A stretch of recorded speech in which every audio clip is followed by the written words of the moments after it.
Ààrẹ rẹ̀ káàbọ̀ sórí ìkànnì wa tí ń pè ní Koikimedia Live, níbi tí a ti ń sọ̀rọ̀ nípa Yorùbá Nation Awareness Campaign. Ẹ bá mi pín prógrámù yìí, mo dẹ̀ kí wa pé a káàbọ̀ sórí ìkànnì náà. Mo fẹ́ ká sáré jọ wo headline yìí kó tó di pa máa tẹ̀síwájú. Ṣe rí headline yẹn ni pé Church of England fún 20 ọdún 40 years wọ́n cover up sex abuse fún àwọn ọmọ kéékèèké nínú church. Ilé ni mo fẹ́ jẹ́ ká jọ gbé yẹ̀wò látara àwa tí à ń campaign fún Yorùbá Nation discussion. Torí pé tá bá ń sọ fáwọn tó wà nílé pé England tí a mọ̀ pé ó amalgamate Nigeria, ó abuse ọmọ Yorùbá, wọ́n abuse ọmọ Igbo, wọ́n dẹ̀ abuse àwọn Haúsá. Torí pé ibi tí wọ́n kó gbogbo àpapọ̀ sí yẹn òun náà ń pè ní abuse tá mọ̀ sí Nigeria. Wọ́n á fẹ́ kájọ yẹ̀wò pé wọ́n abuse wa láti lè gba àṣà àti ìṣe wa, láti lè gba gbogbo ohun tí Ọlọ́run Elédùmarè fún wa gẹ́gẹ́ bí ìran ọmọ aládé tí a mọ̀ sí ọmọ Yorùbá. Fún 40 years ní Church of England, ṣe rántí pé mo ti ṣe program náà lé lórí pé òwò ẹrú Church of England náà láǹfààní tí wọ́n jẹ lórí ẹ̀. Eléyìí ni mo wá fi wọ̀n wá lẹ́ẹ̀kan yìí tó ń pè ní the Metro newspaper. Èní ni ọjọ́ Jímọ̀, Báríkà Jímọ̀ fún gbogbo mùsùlùmí tilẹ̀ Yorùbá ní o, kò ń ṣe mùsùlùmí tàwúsá, torí mùsùlùmí tàwúsá àwọn máa ń pààyàn ni, terrorist ni wọ́n. Mùsùlùmí Yorùbá ó yàtọ̀ sí mùsùlùmí ti North. Now, bí mo ti ṣe ń sọ fún wa pé kí Yorùbá kúrò nínú Nàìjíríà táwọn kan disagree tó ní àwọn ò fẹ́, àṣírí ti wá tú o. Àṣírí wo ló tú? Àṣírí pé Church of England, ẹ jẹ́ tó fi wọ̀nyí lẹ́ẹ̀kan sí, ṣé gbogbo wa là ń rí ní orí screen wa? Church of England, Church of England náà ni the same Church of England tó fi slave trade tó fi build the church àti Buckingham Palace. Mo ń bọ̀, mo máa wọnú bọ́ọ̀sì ń bọ̀, so jẹ́ kí n wọnú bọ́ọ̀sì, so kámẹ́rà mi máa wà a little bit distinctive there. Now, táwa bá wá ń sọ fún yín pé a fẹ́ Nàìjíríà, pé wọ́n abuse wa, abusement ní Nàìjíríà jẹ́, torí ẹ̀ a fẹ́ ní kankan ṣe pẹ̀lú Nàìjíríà. Ṣé làwọn èèyàn ni wọ́n sọ fún wa pé ká gbẹnu sọ̀hún, gbẹnu wá rùn, àbí bí nǹkan tẹ́ ń sọ fún wa ni pé ẹnu wá rùn pé ká gbẹnu sọ̀hún, pé Yorùbá Nation kò sí ọ̀nà kankan níbẹ̀ ju pé kí gbogbo wa wà nínú Nàìjíríà lọ. Àwọn adé ń sọ pé Nàìjíríà ò lè work because crime scene ní Nàìjíríà, one of the biggest crime scene òun ní Nàìjíríà, kò lè work, so kò lè work. So bí ẹ̀kọ́ bá wá sọ fún yín pé máa work, irọ́ ló wà níbẹ̀. So mo kí gbogbo alẹ́ nǹkan sí i pé kó tó di pé mo máa turn camera mi, mo fẹ́ ká tó jọ wò lẹ́ẹ̀kan sí i. For 40 years ni wọ́n fi ń abuse àwọn ọmọ kéékèèké nínú church, ìyẹn Church of England. Èmi kọ́ mo sọ, pépà UK ló sọ. Ṣé gbogbo wa rí átíkù yẹn? Bá a bá rí dáadáa, màá fi wọ̀nyí lẹ́yọ kọ̀ọ̀kan. Mo ti fi wọ̀nyí lẹ́ẹ̀kan. Ṣẹ́rí, Church of England 40 years abuse cover. So màá ká átíkù yẹn kó tó di pé a máa mú ìtọ̀ yẹn wá sísàlẹ̀. So jẹ́ kí n fi wọ̀nyí ti bíbá náà. Ṣẹ́rí, Church of England 40 years of abuse àwọn ọmọ kéékèèké. Church of England nìyẹn o, the same Church of England tó wà involved nípa slave trade, bó ṣe kó gbogbo àwọn bàbá ńlá wa lẹ́rú. Ìwọ tó ní kagbẹnu sàn, bóyá o rò pé church Nàìjíríà máa sọ òtítọ́ fún ẹ, yàtọ̀ sí church tó bá ń pariwo pé kí Yorùbá kó dá dúró ṣé wọn náà rí ṣó ti rí headline yẹn ṣe rí ọjọ́ tí wọ́n kọ́ èyí ni Friday so màá ka átíkù yẹn ẹni tó wà lẹ́gbẹ̀ẹ́ mi ní sí ṣe rí pé èdè tó ń sọ yàtọ̀ sí èdè tèmi torí pé èdè la fi ń dára wa mọ̀ èdè tiẹ̀ yàtọ̀ sí èdè tèmi mo kí gbogbo wa pé mo kí bàbá wa Kítóyè kọ́lọ́n kó jọ kó lọ ẹ̀rọ ayẹ fún wa kí bàbá yẹn kí Yorùbá nation kó wá sí ìmúṣẹ́jú ayé wọn mo kí bàbá wa Dr. Chief Sunday ọmọ Adéyẹmọ Ìgbòho mo kí àwọn fámìlì wọn mo kí ìyàwó bàbá wa Professor Adébánjí Akíntóyè mo kí bàbá wa Ọ̀túnba Démọ́lá the deputy of the Yorùbá self-determination group mo kí Káyọ̀dé Mọ̀ọ́lá mo kí Àjàgùn mo kí Kọ́míṣọlá kò gbọ́dọ̀ kú mo kí olórí Èkó mo kí bàbá mi Kúnlé mo kí bàbá mi Olúṣesí ní Belfast mo kí gbogbo ọmọ Yorùbá tó ń bẹ ní Amẹ́ríkà Prophet Ológunlúwa mo kí Chief Imam mo kí gbogbo àwọn leaders wa pé ẹ ṣé gan ni tí ẹ ń bá wa ká lọ mo kí ní Ìlọrin mo kí ní Lagos ẹ bá mi gbọ́ wọlé ṣàbọ̀tì mo bẹ̀ yín ni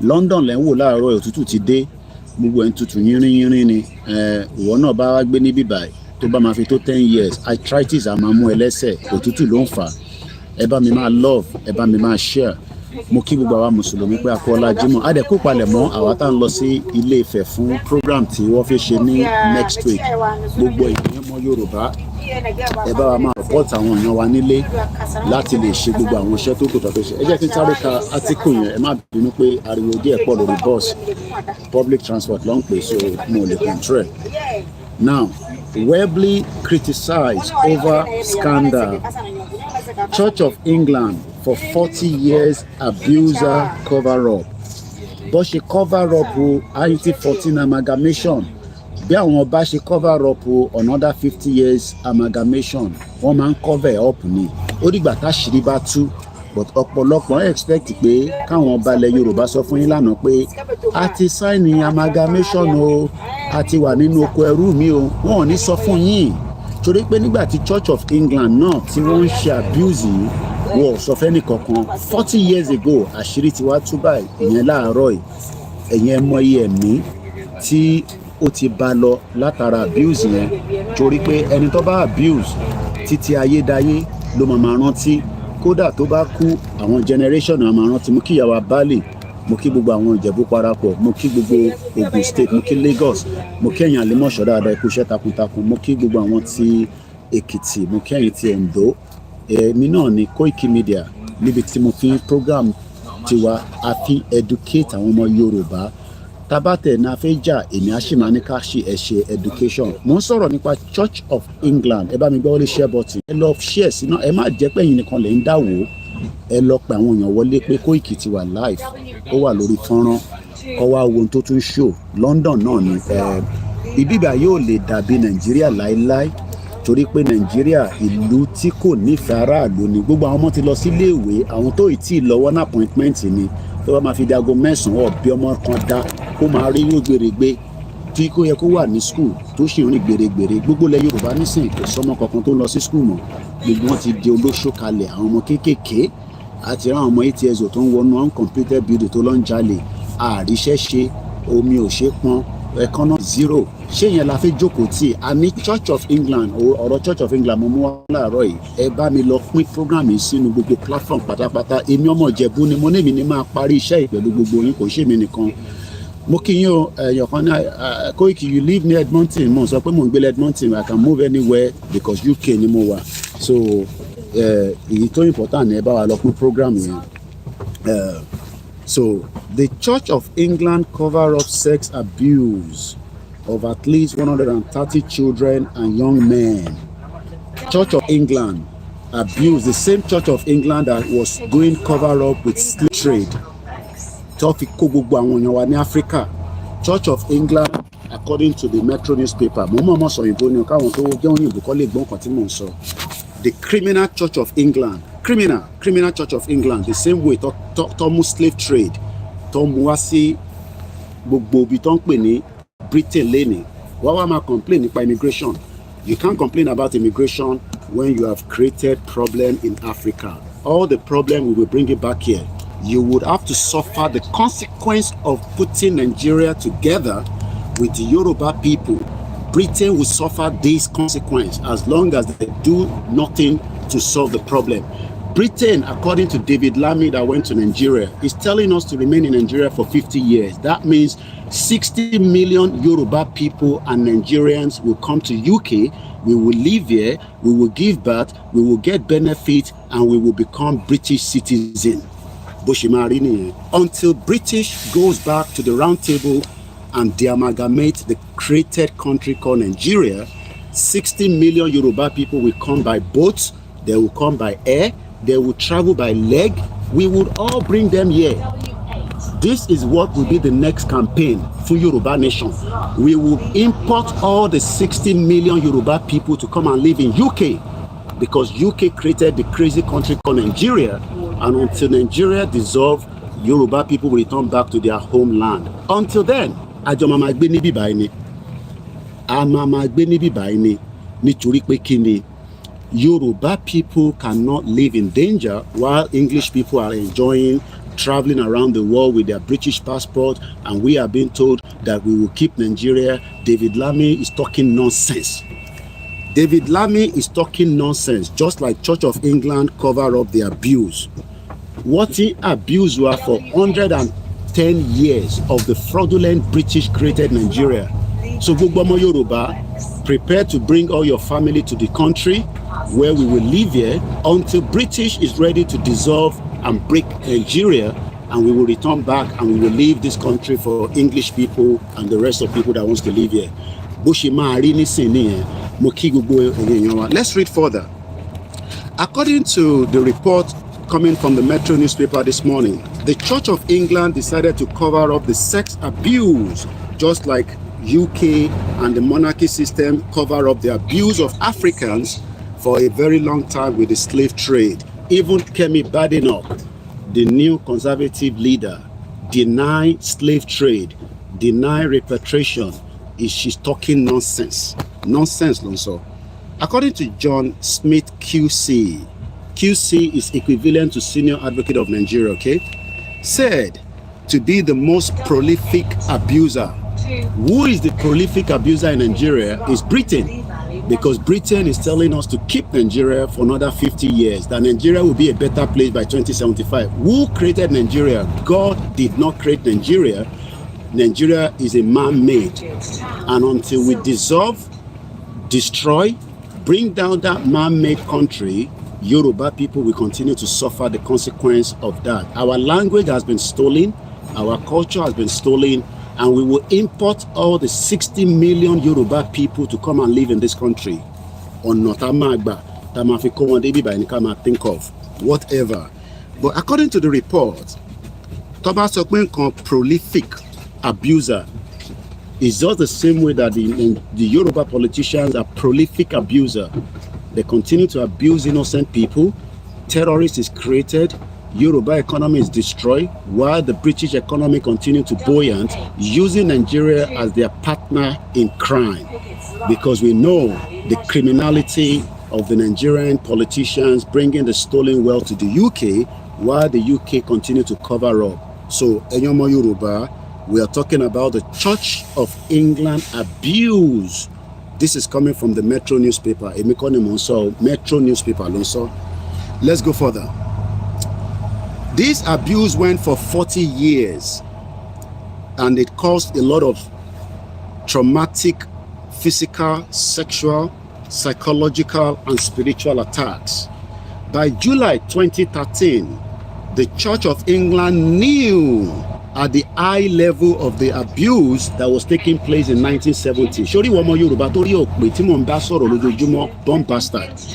Mo ní what the abuse were for 110 years amalgamation, just the same way Church of England was aware in 2013 about these high prolific abuser. But what dake was sọ̀rọ̀? You know why?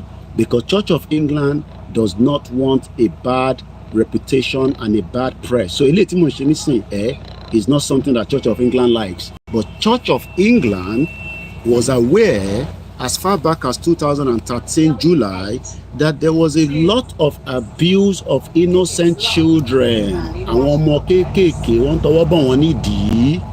wọ́n ń tọwọ́ bọ ọmọ kéékèèké nídìí bí wọ́n ṣe ń tọwọ́ bọ̀ wọ́n nídìí tá à ń pariwo pé ẹ jẹ́ àgbà àwọn ọmọ wa sílẹ̀ tó lórí burúkú kan a máa sọ fún mi pé kí n dákẹ́ ó dẹ̀ ń gbé ní UK o a kà pépà láàárọ̀ yìí nísìn a máa sọ pé I know my right but kò fẹ́ jẹ́ kẹ́yìn ní right ẹni Yorùbá tó bá ń gbé ní UK tó bá ń sọ pé wọ́n fẹ́ Yorùbá nation èèyàn burúkú ni wọ́n because wọ́n claim right wọn ní bíbá ẹni tó dé láàárọ̀ yìí nísìn tí ń claim right but kò fẹ́ jẹ́ kẹ́yìn claim right yín so lẹ́ẹ̀kan sí mo ní Church of England mo ń sọ̀rọ̀ ẹ̀ lọ́wọ́lọ́wọ́ now let's go further torí àsìkò wa by July 2013 Church of England knew at the highest level that means pé ṣe rántí bàbá tí olórí burúkú Buhari máa wá ń bá Buhari ṣe bàbá olórí burúkú bomb bastard ṣe rántí bàbá yẹn tó ń pè ní Justin Welby.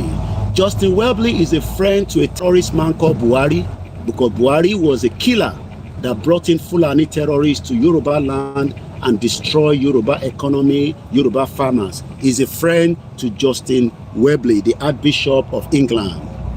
Let's go further. Nígbà tó di 1970 ni wọ́n ti ń tọwọ́ bọ̀ àwọn ọmọ kéékèèké nídìí about 40 years ago. Can you imagine that? Now, àwọn wo ló wá mọ̀ nípa iṣẹ́ yìí?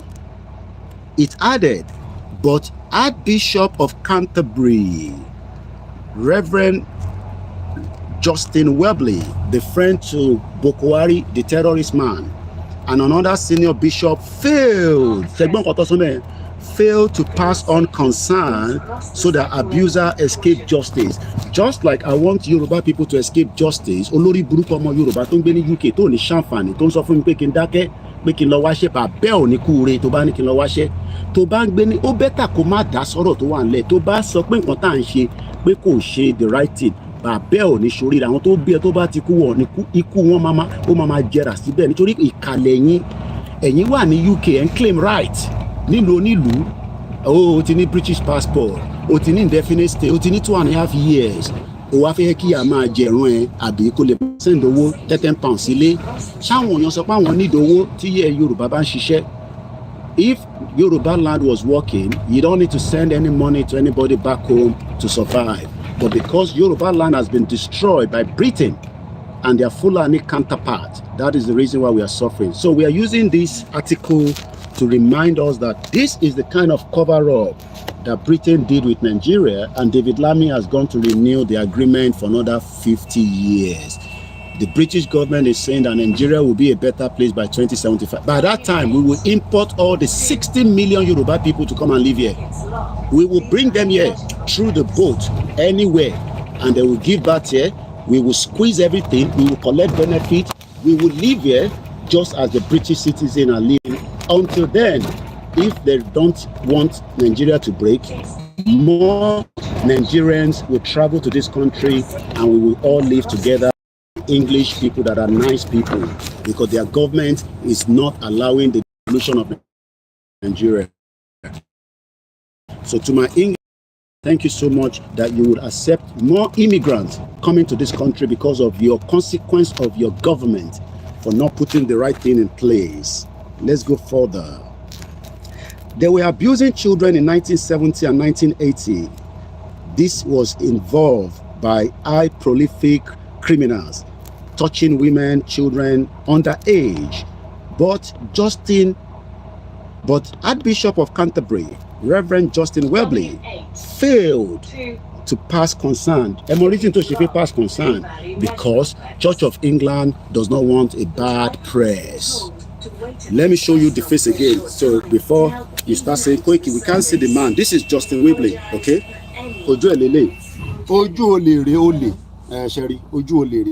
That is Justin Welby. Remember, he's a friend to Buhari. Every time Buhari was coming to London, Justin Welby will go and visit him, and we don't know what they were talking about. He was a farmer that works in Shell. Justin Welby, Ochishishe in Nigeria as a Shell. But this morning, Church of England is in the press in the UK. Nigerian newspaper will not pick on this. And Olori Buruku bomb bastard. So that is Justin Welby. Ojo Lele. Okay? Any ton towo body lele. Sherojo. Criminal. Touching all innocent children. Bomb bastard. Oloshi. So let's continue. Hello. In 2013,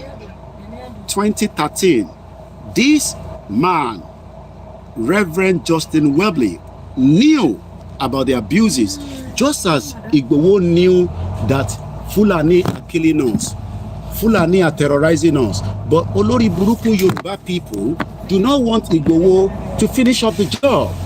They wanted to assassinate him in July 1st, 2021. They killed 2 people in his house. They even took his cat after they killed it. Now, to complete this discussion this morning, let's take it back to the current state of things in Nigeria. How many Nigerians have been abused by the 1914 amalgamation? Can you put it in the comment section, please? How many Nigerians there will be what he abused láti ìgbà tí a ti pín tàti wà nínú Nigeria? How many Nigerians, how many Yoruba people remember that during Buhari 8 years, an Olori Buruku shot man devil, Pastor Ruga, 40,000 Yoruba people were killed. 40,000. And you know what? It was all cover up because it was all cover up. This is the reason why we are calling for a peaceful dissolution of Nigeria. Nobody wants war. Nobody wants trouble. All we are saying is that dissolve Nigeria, there will be peace. If you don't dissolve Nigeria, every British institution would have to find their way back out of Nigeria. It doesn't matter where they are operating. We will not allow such in Yoruba land. Country wa awamamo intajoma barawashi. So that is how far we're going to take you this morning. Let me bring it back to my face. As I'll end this program in the next few minutes, I hope you understand that ti Yoruba oba kúrò nínú Nigeria ìyà máa jẹ wá pa ni. So Church of England, see? You can see them. This is the face of the criminal man. Not this man, or this, not this pastor. This one. Ele ló ń tọwọ́ body. Ó ń tọwọ́ body àwọn ọmọ kékèké. Prolific abuser. But this man was told in 2013 that look, there is an abuse of people, just like Yoruba people were abused until Baba Akintoye came out and said, no, this can't happen. You can't abuse our people.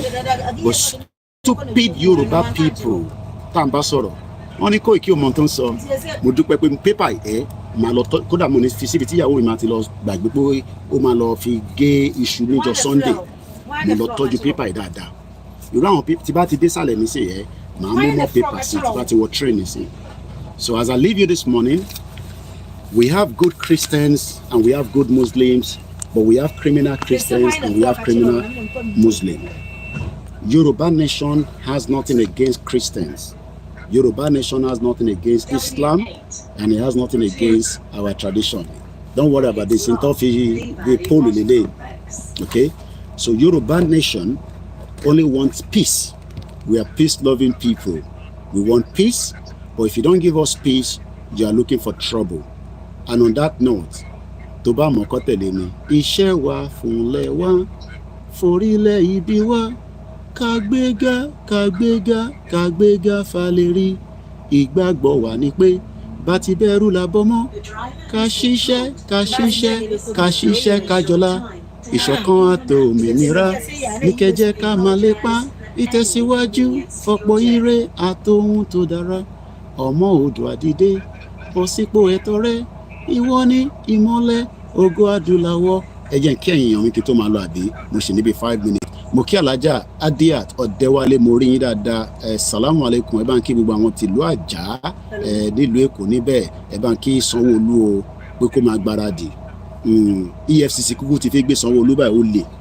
Mo kí Bishop Adesina ó ti tọ́jú owó ẹ̀ pamọ́ sínú rúbà. Wò tí Nàìjíríà bá ti pín Ọlọ́run jẹ́ orówó ẹ̀gbà. Mo ò ní kókó gbogbo ẹ̀ lọ síbẹ̀ o. But owó Nàìjíríà máa depreciate ni, kò ní lọ sókè láíláí. Ó bá bẹ Ọlọ́run pé kó lọ sókè, kò ní lọ sókè. Tọ́jú náà owó ẹ̀. Má jẹ́ kẹ́nìkan kan sọ fún mi pé rúbà wo ni kinní kan ni olórí burúkú lẹ lòmíì wọn ò ní kankan ṣe kọ́ bá nǹkan jẹ́ lọ́mọ̀ lọ tọ́jú owó ẹ̀ pamọ́ sínú rúbà. Tó bá mọ tán pè ní rúbà pè mí màá ṣàlàyé bó ṣe máa ṣe fún ẹ, màá fún ẹ ní nọ́mbà Bishop Adesina. Ó yẹ nísìn a máa ṣe nǹkan kan ká tó débì kan ni. Mo kí ẹ Bishop Adesina, mo kí ìyá mi lẹ́ẹ̀kan sí Adiat, ẹ ṣe gan ni Ọlọ́run bá ń dúró tì yẹn kúfẹ́, ẹ jẹ́ kí àwọn èèyàn mi dáadáa. Mo kí ẹ máa ń pa Koiki ògbé àwa sókè ọ̀yà ìfẹ́ rí mi dáadáa ọ̀yà ẹ̀jẹ̀ ń gbé gbogbo yín sókè ẹ̀jẹ̀ ń gbé yín sókè kẹ́lẹ̀ rí mi dáadáa. Mo kí Akédèrè Ọláyíwọlá olórúkọ sísítà mi. Yorùbá tẹ máa ń kọ etí pọ̀jù fíìmù o, Ọlọ́run yóò fún wa ṣe, bẹ́ẹ̀ ni Ọlọ́run gbọ́dọ̀ fún wa ṣe náà ni, Ọlọ́run bá fún wa ṣe àwágọ́ máa fúnra wa ṣe. Almighty Allah will take Yoruba to the promised land. The British government has nothing to do with the way you guys are moving. Please tell Babakito Nigeria must dissolve by 2026. Inshallah. Mo like energy. Yes. I've said that 2 years we have to prepare for the breakup of Nigeria. Torí pé lórí burúkú Tinubu ti fẹ́ lọ gbé Ṣèyí Tinubu kó wá di governor. Kàkà bẹ́ẹ̀ a máa destroy gbogbo ẹni máa kú ẹni máa yé ni. Mo kí ẹ bàbá mi Ṣódẹ̀yìndé Olúwatóbi. Mo kẹ́yìn ti Enfield. Àdúgbò yìí náà ni mo wà lọ́sẹ̀ sọ pé Koiki Enfield ló wà ní anywhere ni mo lè rìn sí ní London. Mo wà restricted.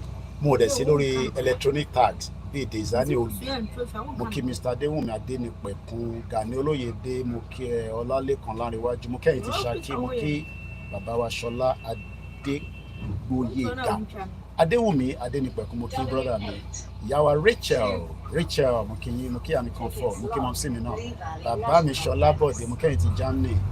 Ìyá mi Richie Ṣótáyọ̀. Ẹ fún mi lówó Jímọ̀ alájáde máa ń fún mi lówó Jímọ̀ nígbà tí mo wà ní phase 2.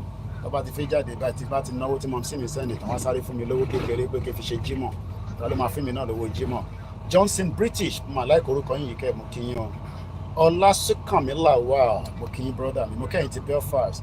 Ṣèyí R. Vander mo kí yín ẹ̀yin beautiful sisters. Tó wáyé pé mo ì tí máa rí ní gbogbo ẹni máa fẹ́. Mo ti ní àwọn ìyàwó tèmi àdẹ̀dúpẹ́ fọ́lọ́run pé mo wà satisfied. Àwọn ọ̀rẹ́ ṣojú kòkòrò. Fẹ́mi Adéyẹmí brother mi mọ̀mísí kọ́ńbẹ̀ báńkì mọ̀mísí. Wazobia orúkọ ńlá. Mo kí Simon Epa ìyá mi Stella Ṣódẹ̀yìndé. Mo kí mọ́mí ṣàlàfíà lẹ́wà Ọlọ́run bá ń dúró tì gbogbo ẹni tí ẹ̀ ń wá ìwé yín ẹ ṣe sùúrù ìwé yẹn máa dé.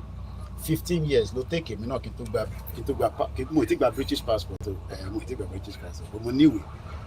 Ó pẹ́ díẹ̀ ara jàǹbá tó ṣe fún wa nìyẹn. Gbogbo ẹ̀yin tẹ́ ń wáwé l'Amẹ́ríkà ní UK ẹ má fòyà ẹ má mikàn ẹ má ìkẹ́ni kankan sọ fún yín pé kò ní possible okay 15 years kódà mo bímọ gan wọ́n fún mi níwèé mo bímọ wọ́n fún mi níwèé wàá dúpẹ́ pé after 15 years wọ́n fún mi níwèé so kò dẹ̀ sígbà tẹ́ ẹ má tẹ̀ máa fẹ́ fi lọ́lé Yorùbá nation lẹ́ ń bọ̀. Mo kí gbogbo àwọn medias wa. Daniel Ezechukwu, good morning. All hail Biafra. All hail Woto, airborne. We give Nigeria Woto. No peace for evil people. They no go sleep. Aristo sọ pé Koiki, you are getting on WA. That bus operate near Edmonton, Lee and Enfield. Bẹ́ẹ̀ni, you're right. Ṣàdúgbò yẹn lẹ́ ń gbé ni. Ẹ máa sanwó pé mọ̀ ládùúgbò tí mo wà. Ẹ máa sanwó fún mi. Thank you so much, Mr. Aristo Tutor. Mo kí gbogbo èèyàn wa alo tó wà bẹ́ẹ̀ Mr. Ojo Banjo mo kí yín o ẹni tó bá kí mi náà máa kí yín o Kabiru Ọlákúnlé Koiki you live near Edmonton mo ń gbé ní London mo dẹ̀ ń gbé ní America mo ń gbé ní Europe àwa ọmọ Ìjẹ̀bú mo kí yín o alo wà bẹ́ẹ̀ Yẹmí Fátókì ẹ̀gbọ́n mi dáadáa kò ní bàjẹ́ fún ẹ kò ní tán fún ẹ láíláí àwọn yẹn máa ń send owó sí mi ní gbogbo ìgbà láti Nàìjíríà ni mo kí ẹ so I think that is about it. Thank you so much àti ṣe 30 minutes ẹ túbọ̀ support wa mo ti ra fóònù mẹ́ta at the average of 160,000 ẹ ti rí pé àwọn ọmọ wa ti ń jáde léraléra nísìnyí kò ń ṣe Koiki nìkan ló ń jáde mọ́ support tẹ̀ ń fún mi ni mo fi ń ṣe àtọwọ́ tèmi náà ní mo rà ń rápọ̀ mọ́ra wọn a sì need fóònù mẹ́ta sí mo bẹ̀yìn lẹ́jọ́ mo bẹ̀yìn mo ṣakọ mo sì need fóònù mẹ́ta brand new mo ti ra mẹ́ta kódà mo lówó láti rà míì ẹ jẹ́ sẹ́ndì owó mẹ́ta káwọn mẹ́ta tó kù náà lè máa wá sórí program kó máa bá yín sọ̀rọ̀ kó má jẹ́ pé Koiki nìkan lè rí so I need the 3 more phones tabarẹ́ni tó fi ṣe fún wa £100 ó máa rà £100 is about almost 200,000 wàá lè ṣe data lé lórí èmi á máa ṣe data fún wọn mo dẹ̀ ti wọ́n ni wọn tó bá ti sọnù pẹ̀rẹ́ àmọ́ máa yọnu owó oṣù wọn ni èmi ò dẹ̀ fẹ́ kọ́ lọ gba easy byte Koikimedia ọ̀lẹ́ máa ní káwọn staff lọ gba easy byte náà kò dá bẹ́ẹ̀ a ti rà fún wọn rí níbi 2 years 3 years ago but as usual Nigeria electricity ló bàjẹ́ so mo bẹ̀yìn ni gbogbo ẹni tó bá ní di OP account mi ó dẹ̀ pẹ́ fẹ́ fún mi ní pounds ni ẹ jẹ́ ká ra mẹ́ta yẹn ní weekend yìí kò sí mẹ́ta lè gbé dání ṣe ríran fóònù mẹ́ta ló wà lọ́wọ́ èmi nìkan so mo bẹ̀yìn ni gbogbo ẹni tó bá fẹ́ mọ̀ nípa rúbà bẹ́ẹ̀ ṣe máa tọ́jú owó yín bóyá tẹ̀ tí ì lówó ẹ lọ ṣí ṣèbí kan náà lẹ ṣí Facebook lẹ ṣí Twitter lẹ ṣí TikTok ẹ lọ ṣí Ruba èmi náà lọ ṣí Opay but mo ṣì ní Ruba account ẹni tó bá fẹ́ mọ̀ nípa Ruba ibi tẹ́ fi tọ́jú owó yín sí ẹ má yẹ káwọn wèrè kan sọ fún yín pé wọ́n máa gbówó yín lọ irọ́ ni olórí burúkú àwọn ọmọ Yorùbá tó ní kankan ṣe láwọn yẹn o torí pé Facebook tá à ń lò ní sinta ló mọ̀ rí Twitter tá à ń lò Instagram tá à ń lò Google tá à ń lò yìí so we have to trust and believe in ourselves tàbá débi tá a fẹ́ dé gangan a máa ní Yorùbá Central Bank to máa operate fully so ẹ jẹ́ kí n máa lọ lẹ́ẹ̀kan sí thank you so much God bless Yorùbá land God bless every one of us ẹ bá mi pín ètò yìí love your Koikimedia tó bá di 11 I join Star Radio láti inú studio wa good morning bye for now.